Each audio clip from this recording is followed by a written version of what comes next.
Ok, jóvenes, bueno, continuamos ahora con el siguiente tema que es área de una superficie en revolución.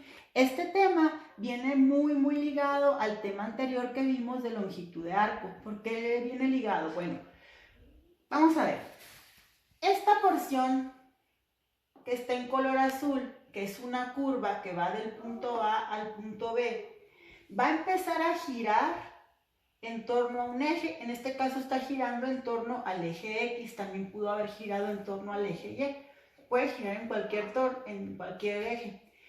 Al girar, lo que se nos va a generar va a ser un sólido de revolución, este que está aquí dibujado en el plano, se nos genera un sólido de revolución. Bueno, ¿qué me interesa a mí de ese sólido de revolución? Lo que me interesa de este sólido de revolución es la superficie, o sea, el área de la superficie que envuelve mi sólido de revolución. Vamos a poner un ejemplo. Por ejemplo, una cebolla. ¿Qué es lo que me interesa de la cebolla? Me interesa la cáscara de la cebolla, el área que envuelve a la cebolla, la superficie que envuelve a la cebolla. Entonces, ¿qué va a pasar aquí?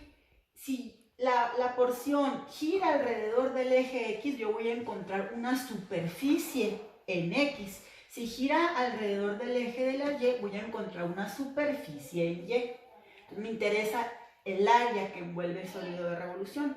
Bueno, ¿qué voy a implementar aquí? ¿Qué es lo que voy a usar? Voy a usar la integral definida nuevamente.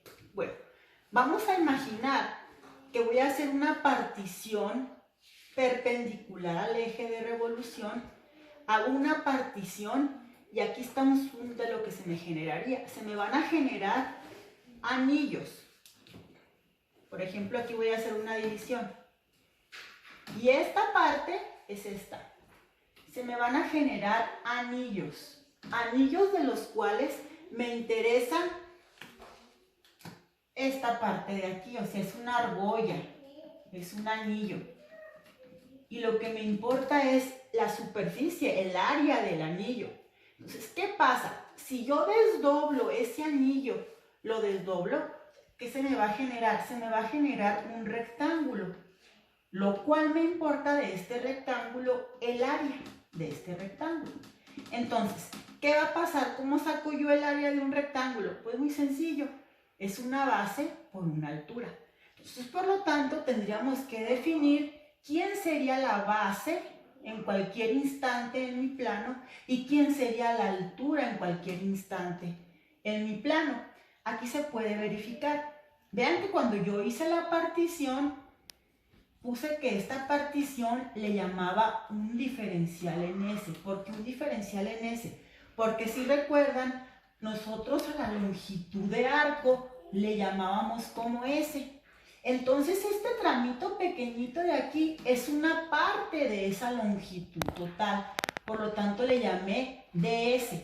¿Qué quiere decir? Que esta partecita de aquí sería la base de mi rectángulo, sería una parte de mi longitud total.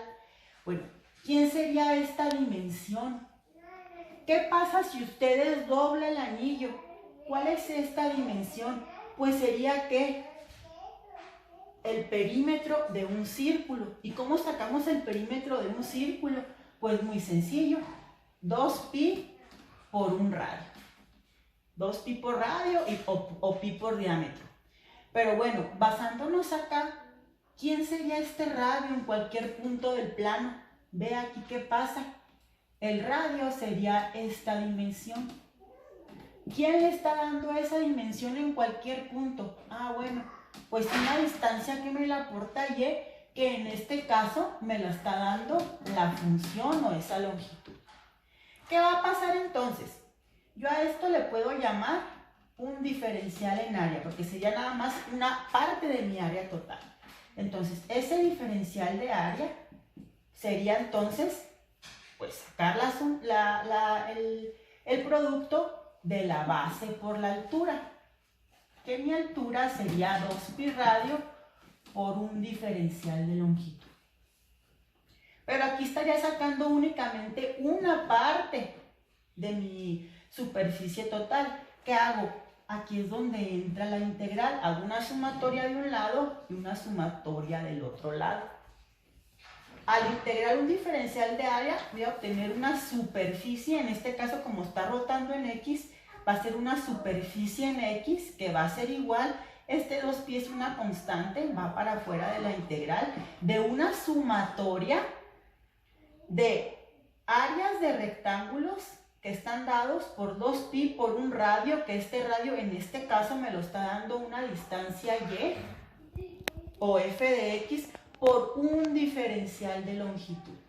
Pero bueno, ¿quién es este diferencial de longitud, jóvenes? ¿Quién es?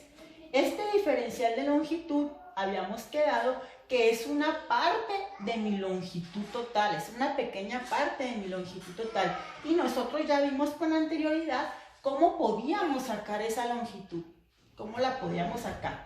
¿Qué va a pasar entonces? Que esta superficie en X va a ser 2pi de la sumatoria de un radio, y este diferencial de longitud, ¿qué va a ser? Va a ser la manera en que estamos acostumbrados a sacar nuestra longitud, la fórmula que ya vimos, que es raíz cuadrada de 1 más la derivada de y con respecto a x al cuadrado por un diferencial en x. ¿Sí? Otra forma de hacer esto, recuerden que este diferencial de longitud se puede sacar tanto como en X o como en Y. Entonces voy a tener otra alternativa de sacar mi superficie en X. La otra alternativa sería, el radio no cambia, el radio sigue siendo una distancia Y, puesto que el giro se produce en X. Entonces el radio no cambia. Lo que tengo yo oportunidad de cambiar es mi diferencial de longitud, puesto que esta longitud de arco la puedo sacar con límites en X o con límites en Y. Entonces, esto es lo que puedo cambiar. Debe de tener la derivada de y con respecto a x, puedo tener la derivada de x con respecto a y al cuadrado por un diferencial en y. Obviamente esto sería con límites en x y esto sería con límites en y. Ok, jóvenes, continuando con las fórmulas. ¿Qué pasa si la longitud de arco que marqué con color azul, ahora esa longitud, ese arco empieza a rotar alrededor del eje de las X? Lo que tendremos que sacaremos una superficie, pero ahora en Y. ¿Qué pasa aquí? Bueno, de la fórmula anterior, ¿cómo sacábamos esa superficie, esa área? Bueno, decíamos que era 2pi por un radio por un diferencial de longitud. Esto es porque recuerden que se genera anillos, que si desdoblamos esos anillos se me genera un rectángulo de base ds y de altura lo que sería el perímetro de un círculo. ¿Estamos de acuerdo? Entonces lo que estoy pidiendo yo es el área, la superficie de ese anillo. Entonces, por lo tanto, si esto gira en Y, ¿cómo quedaría nuestro corte? Nuestro corte quedaría perpendicular al eje de la Y. Si ustedes observan aquí, ¿quién sería entonces el radio? El radio, cuando el giro se proyecta en el eje de la Y, vendría a ser una distancia que te lo va a gobernar el eje de las X, y esta distancia X te la va a dar una función g de Y. Por lo tanto, nuestra superficie en Y sería 2pi de la sumatoria de áreas de rectángulos que van dadas por un radio proyectado en una distancia X por un diferencial de longitud. Y recuerden que ese diferencial de longitud tiene alternativa para el cambio. ¿Cómo lo puede trabajar? Con las fórmulas que ya conocemos. Derivada de dx en dy al cuadrado si lo quiere hacer con límites en y. Y la otra alternativa sería la integral. El radio no cambia, puesto que el giro sigue en y. Lo que usted puede cambiar sería la manera en cómo va a sacar esta dimensión, ese pedacito de longitud, que ya sabemos que lo podemos hacer ya sea por x o ya sea por y. Obviamente esto sería con límites en X.